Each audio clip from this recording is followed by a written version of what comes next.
ಸದ್ಗುರು ಶಿವಾನಂದ ಮಹಾಸ್ವಾಮಿಗಳವರನ್ನು, ಪುರಾಣರತ್ನ ಪೂಜ್ಯ ಶ್ರೀ ಚನ್ನಬಸವ ಮಹಾಶ್ರೀಗಳವರನ್ನು,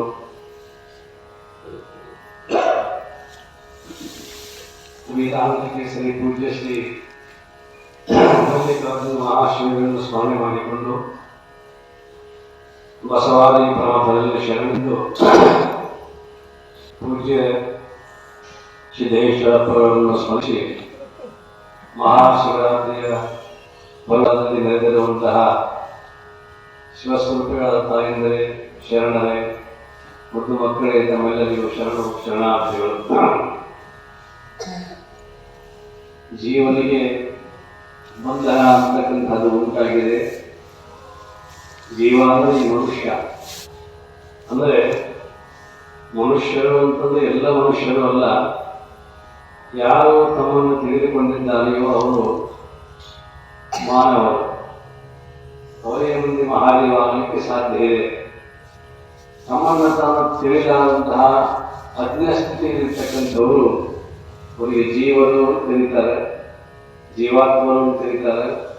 ಜೀವಭಾವ ಎಲ್ಲಿಯವರೆಗೆ ಇರ್ತದೆಯೋ ಅಲ್ಲಿವರೆಗೆ ಜೀವ ಜೀವ ಅಂತ ಕರೀತಾರೆ, ಜೀವಾತ್ಮ ಅಂತ ಕರೀತಾರೆ. ಜೀವಭಾವವನ್ನು ತೆಗೆದು ಹಾಕಿ ಅದರಿಂದ ಸ್ವಲ್ಪ ಬಂದಿರತಕ್ಕಂತಹ ಮಲದೋಷಗಳು, ಮಲ ವಿಕ್ಷೇಪ ಆವರಣ ಅಂತಕ್ಕಂತಹ 3 ದೋಷಗಳದಾವ. ಆ ದೋಷಗಳನ್ನು ಕಳೆದುಕೊಂಡು ನಾನು ಸದ್ರೂಪ, ಚಿದ್ರೂಪ, ಆನಂದ ರೂಪ, ನಿತ್ಯರೂಪ, ಪರಿಪೂರ್ಣ ರೂಪ ಅನ್ನುವಂತಹ ಜ್ಞಾನವನ್ನು ಯಾವಾಗ ಮಾಡಿಕೊಂಡಂಥದ್ರಲ್ಲಿ ಆ ದೇವಭಾವ ಅನ್ನುವಂಥದ್ದು ಒಳಗಡುತ್ತದೋ ಅವಾಗ ಜೀವಭಾವ ತನ್ನಿಂದಾನೆ ಹೋಗಿಬಿಟ್ಟಿರ್ತದೆ. ಕಡ್ಡಿ ಕಟ್ಟಿಗೆಯಲ್ಲಿರ್ತಕ್ಕಂಥ ಒಂದು ಕಡ್ಡಿಯನ್ನು ನಾವು ಪರದ ಕೂಡಲೇ ಹಾಗೆ ಕತ್ತಲೆ ಅಂತಕ್ಕಂಥದ್ದು ಹೋಗ್ತದೆಯೋ ಹಾಗೆ ನಾನು ಪರಬ್ರಹ್ಮ ಸ್ವರೂಪನೇ ಇದ್ದೇನೆ ಅಂತ ಅನ್ನುವಂತಹ ಭಾವ ಬಂದಾಗ ಜೀವಭಾವ ತನ್ನಿಂದಾನೆ ಹೋಗಿಬಿಟ್ಟಿರ್ತದೆ. ಹಾಗೆ ಈ ದೇವಭಾವವನ್ನು ನಾನು ಹೊಂದಿಕೊಳ್ಳಬೇಕಾಗಿತ್ತು ಅಂದರೆ ಅದಕ್ಕೆ ಸಾಧನ ಯಾವುದು ಅಂತ ಕೇಳಿದರೆ ಕಾಯವಿಡಿದ ಆತ್ಮರಾಶಿಗೆ ಪರತರ ಮುಕ್ತಿಗೆ ಉಪಾಯವಿದು ಶಿವ ಮಂತ್ರವನ್ನ ಅಂತ ಹೇಳ್ಕೊಂಡು ನಿಜಗುರುಶ್ರೀಗಳು ಸ್ಪಷ್ಟವಾಗಿ ಹೇಳ್ತಾರೆ. ಕಾಯವಿಡಿದ ಆತ್ಮರಾಶಿಗೆ ಈ ಮಾನವ ದೇಹವನ್ನು ಪಟ್ಟುಕೊಂಡು ಬಂದಿರತಕ್ಕಂಥ ಸಕಲ ಜೀವಗಳಿಗೂ ಕೂಡ ತಾರಕ ಮಂತ್ರ ಯಾವುದು ಅಂತ ಕೇಳಿದ್ರೆ ಅದನ್ನು ದಾಟಿಸ್ತಕ್ಕಂಥದ್ದು ಅಥವಾ ನಾನು ದೇವರಿದ್ದೇನೆ ಅನ್ನುವಂಥ ಭಾವನೆ ತಂದುಕೊಳ್ಬೇಕಾಗಿತ್ತು ಅಂತಂದ್ರೆ ಈ ಮಹಾಮಂತ್ರ ಅಂತಕ್ಕಂಥದ್ದು ಬಹಳ ಉಪಯುಕ್ತವಾಗಿರ್ತಕ್ಕಂಥದ್ದು. ಕಾಯವಿಡಿದ ಆತ್ಮರಾಶಿಗೆ ಪರತರ ಮುಕ್ತಿಗೆ, ಮುಕ್ತಿ ಅಂತಂದ್ರೆ ಜನರನ್ನ ಮರಣದಿಂದ ಬಿಡುಗಡೆ ಆಗ್ತಕ್ಕಂಥ ಒಂದು ಸಾಧನೆ ಅದು.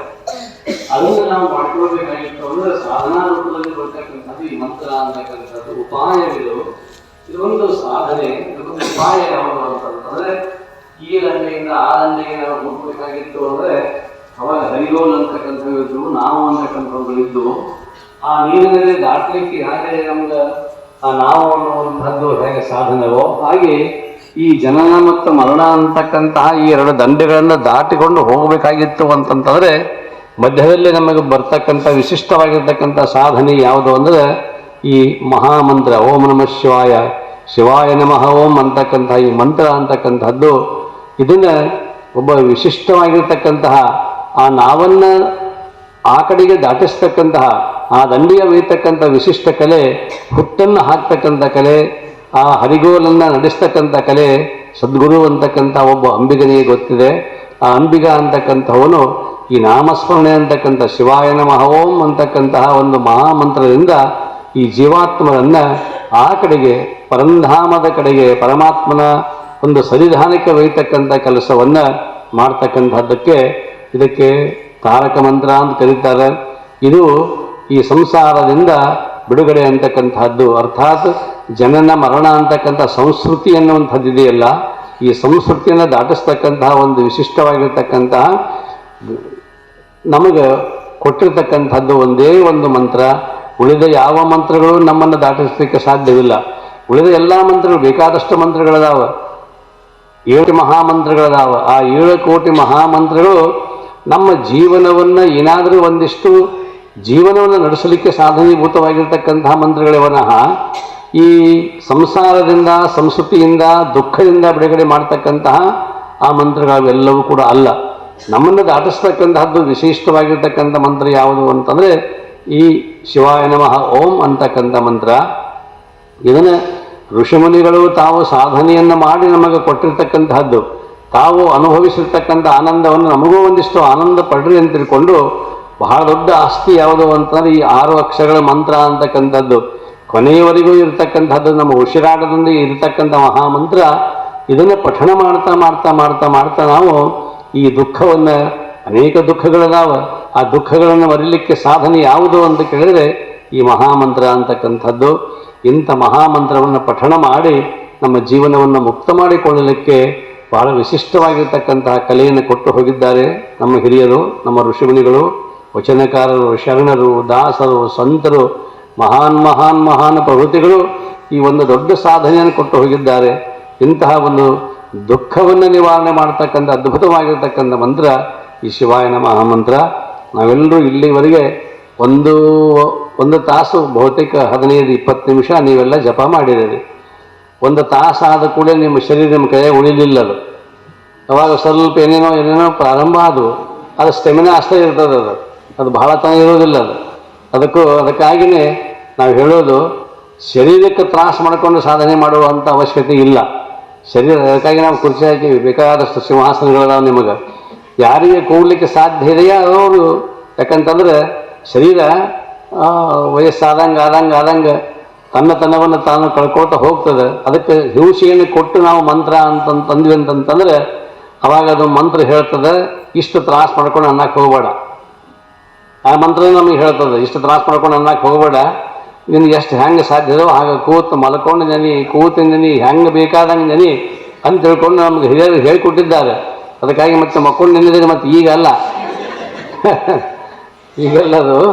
ಅದಕ್ಕಾಗಿ ಇಂತಹ ಒಂದು ಶಿವರಾತ್ರಿಯ ಪರ್ವಕಾಲದಲ್ಲಿ ನೀವೆಲ್ಲರೂ ಆನಂದವಾಗಿ ಎಲ್ಲ ಮರೆತು ಹೋಗಿಬಿಟ್ಟಿತ್ತು ನೋಡ್ರಿ, ಎಲ್ಲ ಮರೆತು ಹೋಗಿಬಿಟ್ಟಿದ್ದು. ಬರೀ ಶಿವಾಯ ನಮಃ ಓಂ ಶಿವಾಯ ನಮಃ, ಪ್ರತಿಯೊಂದು ಅಕ್ಷರಕ್ಕೂ ಒಂದೊಂದು ಅರ್ಥ. ಶಿವಾಯ ಇದು ಶಿವನಿಗೆ, ನಮಃ ಇಲ್ಲಿ ಜೀವಾತ್ಮ ಅಂತಕ್ಕಂಥವನು, ಓಂ ಅಂತಕ್ಕಂಥದ್ದು ಇಡೀ ಜಗತ್ತು ತುಂಬಿಕೊಂಡಿರುವಂಥದ್ದೇ ಈ ಓಂ ಅಕ್ಷರದಲ್ಲಿ. ಇದು ಎಲೆಕ್ಟ್ರಾನ್, ನ್ಯೂಟ್ರಾನ್, ಪ್ರೋಟಾನ್ ಮೂರನ್ನು ಹೊಂದಿಕೊಂಡಿರ್ತಕ್ಕಂಥದ್ದು. ಅಕಾರ, ಉಕಾರ, ಮಕಾರ ಸಂಗಮ ಓಂಕಾರ ರೂಪ ಪರಮಾತ್ಮ ಅಂತಕ್ಕಂಥವನು. ಇಡೀ ಜಗತ್ತು ಎಲ್ಲವೂ ಅಡಗಿದ್ದು. ಹಾಗೆ ಒಂದು ವಟವೃಕ್ಷದ ಬೀಜದಲ್ಲಿ, ವಟವೃಕ್ಷ ಅನ್ನೋ ಒಂದು ಆಲದ ಮರದ ಆ ಸಣ್ಣದ ಕಾಯಿ, ಅದರಲ್ಲಿ ಸಣ್ಣ ಬೀಜ, ಅದರಲ್ಲಿ ಏನು ಅದ್ಭುತವಾಗಿರ್ತಕ್ಕಂಥ ಮರ ಹೇಗೆ ಅದು ಅಡಗಿಕೊಂಡಿದೆಯೋ ಹಾಗೆ ಈ ಮಂತ್ರದಲ್ಲಿ ಯಾವುದು ಓಂ ಅಂತಕ್ಕಂಥದ್ದು, ಆ ಓಂ ಅನ್ನುವಂಥ ಸಾಧನೆ ಇಡೀ ಈ ನಮ್ಮ ಘಂಟಾನಾದ ಅಂತಕ್ಕಂಥದ್ದು, ಶಂಖನಾದ ಅಂತಕ್ಕಂಥದ್ದು, ನಗಾರಿ ಅನ್ನುವಂಥದ್ದು, ಇವೆಲ್ಲವುಗಳು ಏನು ಕೊಡ್ತಾವಂತಂದ್ರೆ ಆ ನಾದವನ್ನು ಉಂಟು ಮಾಡ್ತಾವೆ, ಓಂಕಾರ ನಾದವನ್ನು ಹೊರ ಹಾಕ್ತಾವೆ. ಆ ನಾದದ ಆ ಅಲೆಗಳಲ್ಲಿ ನಾನು ಆನಂದವನ್ನು ಪಡಿಬೇಕು. ಅದಕ್ಕಾಗಿ ಅಂತಹ ಓಂ ಅಂತಕ್ಕಂಥದ್ರಲ್ಲಿ ಎಲೆಕ್ಟ್ರಾನ್ಸ್, ನ್ಯೂಟ್ರಾನ್ಸ್, ಪ್ರೋಟಾನ್ಸ್ ಎಲ್ಲವೂ ಇರತಕ್ಕಂಥದ್ದು. ಅಷ್ಟು ಸಂಶೋಧನಾತ್ಮಕವಾಗಿ ಅದನ್ನು ಕಂಡು ಹಿಡಿದಿರ್ತಕ್ಕಂಥವರು ನಮ್ಮ ಋಷಿಮುನಿಗಳು. ಅವರು ಜ್ಞಾನಂ ವಿಜ್ಞಾನ ಸಹಿತಂ ಯಜ್ಞಾತ್ವ ಮೋಕ್ಷಸಿ ಅಶುಭಾತ್. ಜ್ಞಾನಂ ವಿಜ್ಞಾನ ಸಹಿತಂ ಈ ಅಧ್ಯಾತ್ಮ ಅಂತಕ್ಕಂಥದ್ದು. ಬರೀ ಇಲ್ಲಿ ಅಧ್ಯಾತ್ಮ ಅಂದ್ರೆ ಇದು ಶುಷ್ಕ ವೇದಾಂತ ಅಲ್ಲ.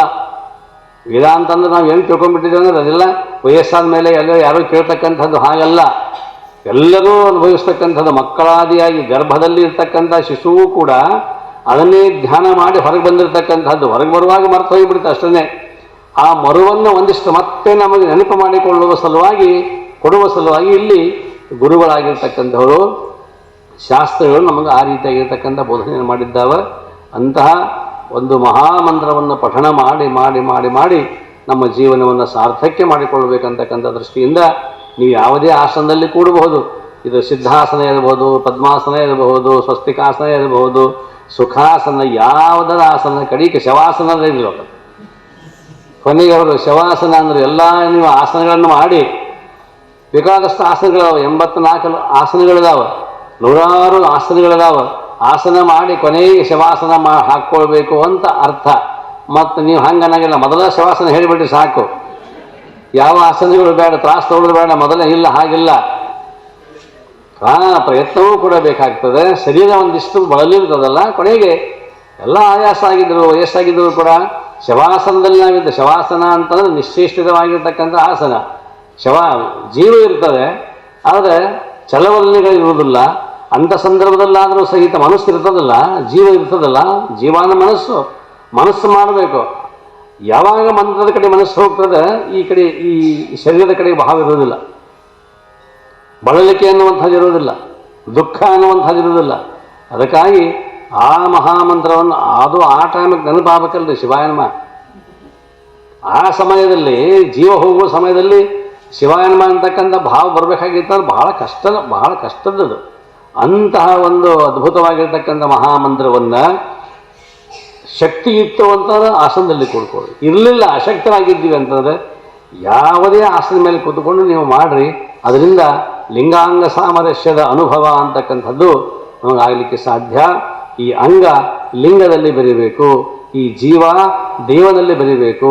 ನದಿ ಹೋಗಿ ಸಾಗರವನ್ನು ಸಮುದ್ರವನ್ನು ಸೇರಿದ ಹಾಗೆ ಘಟ ಅಂತಕ್ಕಂಥದ್ದು ಒಂದು ಮಣ್ಣಿನ ಕುಡಿಕೆ ಒಡೆದ ನಂತರದಲ್ಲಿ ಅದರಲ್ಲಿರ್ತಕ್ಕಂಥ ಬಯಲು ಮಠದ ಬಯಲಲ್ಲಿ ಅಥವಾ ಮನೆಯ ಬಯಲಲ್ಲಿ ಏಕಾಗ್ತದೆ. ಮನೆ ಬಿದ್ದ ನಂತರ ಮಹಾಬಯಲಿನಲ್ಲಿ ಬಯಲು ಏಕಾಗಿ ಹೋಗಿಬಿಡ್ತದೆ. ಹಾಗೆ ಈ ಜೀವಪುರುಷ ಅಂತಕ್ಕಂಥವನು, ಅದು ಹೆಣ್ಣೆ ಇರಲಿ ಗಂಡ ಇರಲಿ, ಅದಕ್ಕೆ ಜೀವ ಅಂತ ಕರೆದರು. ಜೀವ ಅಂದರೆ ಹೆಣ್ಣು ಜೀವ ಗಂಡು ಜೀವ ಅಂತ ಅಲ್ಲಿಲ್ಲ. ಜೀವಾತ್ಮ, ಹೆಣ್ಣು ಜೀವಾತ್ಮ ಗಂಡು ಜೀವಾತ್ಮ ಅಂತ ನಮ್ಮ ವೇದಾಂತ ಹೇಳಿಲ್ಲ. ಎಲ್ಲರಲ್ಲೂ ಕೂಡ ಅನುಶ್ರುತವಾಗಿರ್ತಕ್ಕಂಥದ್ದು ಜೀವ ಅಂತಕ್ಕಂಥದ್ದು ಒಂದು ಆತ್ಮಶಕ್ತಿ ಅನ್ನುವಂಥದ್ದು. ಅಂಥದನ್ನು ನಾನು ಕಂಡುಕೊಳ್ಬೇಕಾಗಿತ್ತು ಅಂದರೆ ಒಂದಿಷ್ಟು ನಾಮಸ್ಮರಣೆ ಮಾಡೋಣ. ಶಾಸ್ತ್ರಗಳು ನಮಗೆ ತಲೆ ಕೆಡಿಸ್ತಾವೆ, ನಾಮಸ್ಮರಣೆ ತಲೆ ಕೆಡಿಸೋದಿಲ್ಲ. ಒಂದೊಂದು ನಮೂನಿ ಶಾಸ್ತ್ರಗಳಿದಾವೆ, ಸಿಕ್ಕಾಪಟ್ಟೆ ಶಾಸ್ತ್ರಗಳಿದಾವೆ. ಷಟ್ಶಾಸ್ತ್ರಗಳು 6 ಶಾಸ್ತ್ರಗಳಿದಾವೆ, 6 ದರ್ಶನಗಳಿದಾವೆ. ಒಂದು ದರ್ಶನ ಕೇಳಿದ ಕೂಡಲೇ, ಒಂದು ವಿಚಾರ ಕೇಳಿದ ಕೂಡಲೇ ಮತ್ತೊಂದು ವಿಚಾರ ಹೇಳಿಕೊಡ, ಅದು ಚಲೋ ಹಿಂಗೆ ಚಲೋ ಅನ್ಕೋತ ಹೋಗೋದು. ಆದರೆ ಈ ಮಂತ್ರಗಳಲ್ಲಿ ಮಾತ್ರ ಈ ಶಿವಾಯ ನಮಃ ಓಂ ಅಂತಕ್ಕಂಥ ತಲೆ ಕೆಡಿಸೋ ಮಂತ್ರ ಅಲ್ಲದು. ಮನಸ್ಸನ್ನು ಶಾಂತಗೊಳಿಸ್ತಕ್ಕಂಥ ಮಂತ್ರ. ಅಂಥ ಮಂತ್ರವನ್ನು ಪಠಣ ಮಾಡಿ ನಮ್ಮ ಜೀವನವನ್ನು ಸಾರ್ಥಕ ಮಾಡಿಕೊಳ್ಳುವ ಸಲುವಾಗಿ ಇದು ಒಂದು ದಿವಸದ ಉಪವಾಸ ಮಾಡ್ರಿ. ಉಪವಾಸ, ಉಪ ಅಂದ್ರೆ ಸಮೀಪ, ಉಪಸರ್ಗ ಅದು. ಉಪ ಅಂದ್ರೆ ಸಮೀಪ, ವಾಸ ಅಂದ್ರೆ ಇರೋದು. ನಮ್ಮದು ಹಾಗಿಲ್ಲ, ಒಗ್ಗರಣೆಯ ವಾಸನದಲ್ಲಿ ನಾವಿರೋದು. ಉಪವಾಸ, ಉಪ ಸಮೀಪ. ಎಲ್ಲಿ ಸಮೀಪ? ಪರಮಾತ್ಮನ ಸಮೀಪ, ದೇವರ ಸಮೀಪ ಇರೋದು. ಹಾಗೆ ಸಮೀಪ ಇರಬೇಕಾಗಿತ್ತು ಅಂತಂದರೆ ಒಂದಿಷ್ಟು ನಿನ್ನ ಇಂದ್ರಿಯಗಳು ಇವತ್ತು ಒಂದು ದಿವಸ ಆದರೂ ಸಹಿತ ಮನಸ್ಸು ಶಾಂತವಾಗಿರಬೇಕಾಗಿತ್ತು ಅಂತಂದರೆ, ಇವತ್ತು ನೋಡ್ರಿ, ಯಾರು ನೀವು ಉಪವಾಸವನ್ನು ಮಾಡಿದ್ದೀರಿ, ಯಾರು ಅಲ್ಪ ಸ್ವಲ್ಪ ಯುಕ್ತ ಆಹಾರವನ್ನು, ಸ್ವಲ್ಪೇ ಆಹಾರವನ್ನು ಸ್ವೀಕಾರ ಮಾಡಿ ಒಂದಿಷ್ಟು ಎಳ್ನೀರೋ ಮಜ್ಜಿಗೆನೋ ಅಥವಾ ನೀರೋ ಒಂದಿಷ್ಟು ನನಗೆ ಎಷ್ಟು ಬೇಕು ಅಷ್ಟು ಆಹಾರವನ್ನು ತೆಗೆದುಕೊಂಡಿದ್ದಾಗ ಮನಸ್ಸು ಇಷ್ಟು ಪ್ರಶಾಂತ ಇರ್ತದೆ. ಯಾವುದು ಹಲಚಲ ಅಂತಕ್ಕಂಥದ್ದು ಯಾವುದೂ ಇರುವುದಿಲ್ಲ, ಅಷ್ಟು ಶಾಂತ. ಈ ಒಂದು ತಾಸು ನೀವು ಕೂತಿದ್ರಿ, ಎಷ್ಟು ಆನಂದ ಆಗಿತ್ತು. ಆ ಮಂತ್ರ ಪಠಣ, ಆ ಮಂತ್ರ ಘೋಷಣೆ, ಅದೆಲ್ಲದರ ಮಧ್ಯದಲ್ಲಿ ಮನಸ್ಸು ಶಾಂತ ಪ್ರಶಮನಗೊಂಡು ಬಿಟ್ಟಿತ್ತು ಎಲ್ಲವೂ ಕೂಡ. ಹಾಗೆ ಅದಕ್ಕಾಗಿ ಯಜ್ಞಾನಾಂ ಜಪಯಜ್ಞೋಸ್ಮಿ ಅಂದ ಭಗವಂತ ಕೃಷ್ಣ ಗೀತೆಯೊಳಗೆ. ಯಜ್ಞಾನಾಂ ಜಪಯಜ್ಞೋಸ್ಮಿ, ಯಜ್ಞಗಳಲ್ಲಿ ಬೇಕಾದಷ್ಟು ಲಕ್ಷ ಖರ್ಚು ಮಾಡಿ ಯಜ್ಞ ಮಾಡ್ತಾರೆ. ಇದಕ್ಕೆ ಯಾವ ಖರ್ಚು ಇಲ್ಲ, ಒಂದೇ ಒಂದು ಖರ್ಚು, ನೀವು ಕೂಡಬೇಕಷ್ಟ. ನಿಮ್ಮ ಸಮಯವನ್ನು ಕೊಡಬೇಕು. ಆ ಸಮಯವನ್ನು ಕೊಟ್ಟರೆ ಸಮಯ ಖರ್ಚು ಮಾಡಿದರೆ ಸಾಕು. ಇದು ಏನು ಬೇಕಾದ್ದು ನಮಗೆ ಆಗಲಿಕ್ಕೆ ಸಾಧ್ಯ. ಆತ್ಮಶಾಂತಿ, ಮನಃಶಾಂತಿ ಅಂತಕ್ಕಂಥದ್ದು ಇದರಿಂದ ಸಾಧ್ಯ ಅಂತಕ್ಕಂಥದ್ದನ್ನು ಜ್ಞಾನಿಗಳು ನಮಗೆ ಉಪದೇಶ ಮಾಡ್ತಾರೆ. ಅಂಥ ಮಹಾಶಿವರಾತ್ರಿಯ ಪರ್ವಕಾಲದಲ್ಲಿ ಇವತ್ತು ಶಿವನಿಗಾಗಿಯೇ ಇರತಕ್ಕಂತಹ ಇದು ರಾತ್ರಿ. ಅದು ಶಿವನಿಗಾಗಿ ಇರತಕ್ಕಂತಹ ಒಂದು ರಾತ್ರಿ. ಅವನನ್ನು ಒಲಿಸ್ಕೊಳ್ಬೇಕಾಗಿತ್ತು ಅಂದರೆ ಒಂದು ದಿವಸ ಆದರೂ ಸಹಿತ, ವರ್ಷದಲ್ಲಿ ಒಂದು ದಿವಸ ಅಂತ ಒಂದು ರಾತ್ರಿ ಸಾಕು. ಮಹಾಪರ್ವಕಾಲ. ಇಂಥ ಪರ್ವಕಾಲದಲ್ಲಿ ದೇಶ ಕಾಲ ವಸ್ತುಗಳಿಂದ ಈಶನು ಒಲಿವನು ಅಂತಾರೆ ಮತ್ತು ನಿಜಗುಣ ಶಿವಿಗಳು. ದೇಶ ಕಾಲ ವಸ್ತು, ಕಾಲ ಇದು ಶಿವರಾತ್ರಿಯ ಪರ್ವಕಾಲ ಅಂತಕ್ಕಂಥದ್ದು. ಇಂಥ ಸಂದರ್ಭದಲ್ಲಿ ನಾನು ಜೀವ ಇತ್ತು ಅಂತಂತಂದರೆ ಸಾಧನೆಯನ್ನು ಮಾಡೋದು, ಮಂತ್ರ ಪಠಣ ಮಾಡೋದು. ಅವತ್ತು ಹೋತು ಅಂತಂದರೆ ಕೈಲಾಸ ಶಿವನಲ್ಲಿ ಸಮರಸ ಆಯ್ತಂತಂದ್ರು. ಇಷ್ಟೇ. ಆದ್ದರಿಂದ ದೇಶ ಅಂತಂದರೆ ಒಳ್ಳೆಯ ತಪಸ್ಸಿನ ಜಾಗ. 12 ಜ್ಯೋತಿರ್ಲಿಂಗ ಇರಬಹುದು, ಅಥವಾ ಯಾವುದೇ ಪುಣ್ಯಕ್ಷೇತ್ರ ಇರಬಹುದು, ಇದೇ ಕ್ಷೇತ್ರ ಇರಬಹುದು, ಯಾವುದೇ ಕ್ಷೇತ್ರ ಇರಬಹುದು. ದೇಶ ಅಂತ ಕರೀತಾರೆ. ಕಾಲ ಅಂತಂತಂದ್ರೆ ಇದು ಶಿವರಾತ್ರಿ ಅಂತ ಪರ್ವಕಾಲ. ಇವೆಲ್ಲವೂ ಪರ್ವಕಾಲಗಳು, ಪುಣ್ಯಕ್ಷೇತ್ರಗಳು, ಇವೆಲ್ಲವುಗಳು ಕೂಡ ಪುಣ್ಯಕಾಲ. ಇನ್ನು ವಸ್ತು ಅಂತಂದರೆ ಅಷ್ಟ ಆವರಣಗಳು. ವಸ್ತುಗಳಲ್ಲಿ ಇವತ್ತು ರುದ್ರಾಕ್ಷಿ ಇರಬಹುದು, ಭಸ್ಮ ಇರಬಹುದು, ಲಿಂಗ ಇರಬಹುದು, ಇವೆಲ್ಲವೂ ಕೂಡ. ಆಮೇಲೆ ಪ್ರಸಾದ ಭಾವ ಅಂತಕ್ಕಂಥದ್ದು, ಪಾದೋದಕ ಅನ್ನುವಂಥವು, ಇವೆಲ್ಲ ವಸ್ತುಗಳು, ಇವುಗಳಿಂದಲೂ ಕೂಡ ಪರಮಾತ್ಮ ಅಂತಕ್ಕಂಥವು ನಮಗೆ ಒಲಿಲಿಕ್ಕೆ ಸಾಧನೆಗಳು ಅಂತ ತಿಳ್ಕೊಂಡು ಕರೀತಾರೆ.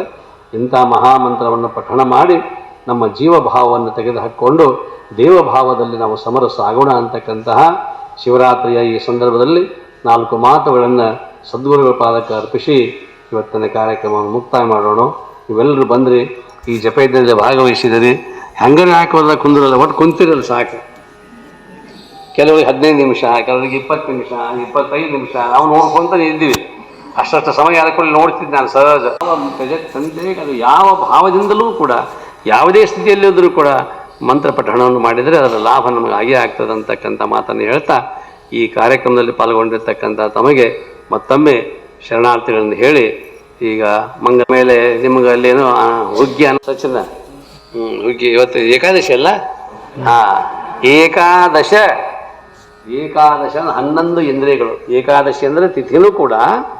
ಏಕಾದಶ ಅಂದ್ರೆ ದಶ ಅಂದ್ರೆ 10, ಏಕ ಅಂದ್ರೆ 1, 11 ನಮ್ಮ ಹತೋಟಿಯೊಳಗೆ ಇವತ್ತಿರಬೇಕು. ಇವತ್ತು 11 ಪಂಚಕರ್ಮೇಂದ್ರಿಯಗಳು, ಪಂಚಜ್ಞಾನೇಂದ್ರಿಯಗಳು, ಮನಸ್ಸು, ಇವು 11. ಏಕಾದಶ ಒಂದು ಅರ್ಥ. ಇನ್ನೊಂದು ಏಕದಶ, ನಿನ್ನ ಲಕ್ಷ್ಯ ಒಂದೇ ಕಡೆ ಇರಲಿ, ಅದಕ್ಕೆ ಏಕದಶ ಅಂತ ಕರೀತಾರೆ. ಏಕಾದಶ ಅಂದ್ರೆ 11, ಏಕದಶ ಅಂದ್ರೆ ನನ್ನ ದೃಷ್ಟಿ, ನನ್ನ ಮನಸ್ಸು ಒಂದೇ ಕಡೆಗೆ ಇರೋದು. ಅರ್ಜುನ ಮತ್ತು ಬಾಣವನ್ನು ಬಿಟ್ಟ ಅಂದರೆ ಬರೀ ಪಕ್ಷಿ, ಅದರ ಕಣ್ಣಷ್ಟೇ ಕಾಣ್ತಿತ್ತು, ಉಳಿದು ಯಾವುದೂ ಕಾಣಿಸ್ತಿರಲಿಲ್ಲ. ಅದಕ್ಕೆ ಏಕದಶ ಅಂತ ಕರೀತಾರೆ. ಹಾಗೆ ಅಂತಹ ಏಕಾದಶಿಯ ಇವತ್ತಿನ ದಿವಸ ದ್ವಾದಶಿ ಮಾಡ್ಯಾರೀಗ. ನಿಮಗೆ ಒಂದಿಷ್ಟು ಉಪಹಾರ, ಅಲ್ಪ ಉಪಹಾರ, ನಿಮ್ಗೆ ಯಾವುದೋ ತೊಂದರೆ ಆಗಿರಬಾರ್ದು. ಮತ್ತು ರಾತ್ರಿ ನೀವು ಬೆಳತನಕ ಮತ್ತೆ ಜಾಗರಣೆ ಮಾಡ್ತಿರ್ಬೋದು ಕಾಣಿಸ್ತದೆ. ಏನಾರ ಮಾಡಿರಿ, ಮಲ್ಕೊಂಡು ಜಾಗರಣೆ ಅದು. ಶರಣನೆದ್ದು ಕುಡಿತಾರೆ ಶಿವರಾತ್ರಿ ಕಾಣಿರಣ್ಣ ಅಂದಾರೆ ಶರಣರವರು. ಹಾಗೆ ಇದು ಮಂಗಲ ಆದಮೇಲೆ ಒಂದು ಸ್ವಲ್ಪ ಉಪಹಾರವನ್ನು ಮಾಡಿಕೊಂಡು ನಾವೆಲ್ಲ ಹೋಗಬೇಕಂತ ತಿಳ್ಕೊಂಡು ಹೇಳಿ ಎದ್ದು